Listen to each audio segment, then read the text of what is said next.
اگر کسی کا نکاح ہوا اور مہر کا ذکر ہی نہیں ہوا تو کیا وہ نکاح صحیح ہے؟ دیکھیں یہاں دو چیزیں ہیں. ایک بات تو یہ کہ مہر طے تھا لیکن جب نکاح کرنے لگے تو اس کا ذکر کرنا بھول گئے. یاد رکھیں یہ نکاح یہ نہیں ہوا، یہ نکاح مکمل نہیں ہوگا. ایجاب اس وقت مکمل ہوتا ہے کہ طے شدہ مہر کا ذکر کیا جائے تب یہ ہوگا. تو اس صورت میں تو دوبارہ پھر نکاح کرنا چاہیے کہ اس مہر کا ذکر کریں. اور یہ ایک ہے کہ سرے سے مہر مقرر ہی نہیں ہوا، بالکل طے ہی نہیں ہوا، یا انکار کر دیا، فرض کر لے کہ مہر ہوگا ہی نہیں اور اب ایجاب و قبول ہوا، یہ نکاح صحیح ہو جائے گا. اور اس صورت میں مہر مثل واجب ہوگا.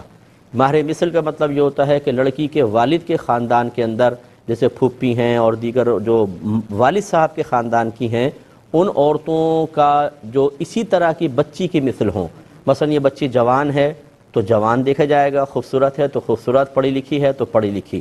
یعنی جو ان میں اوصاف ہیں والد صاحب کے خاندان کی وہ عورتیں جو انہی اوصاف کی حامل ہوں ان کا مہر دیکھیں گے کہ اکثر کیا رکھا جاتا ہے، جو ان کا مہر ہوگا اس کو مہر مثل کہتے ہیں.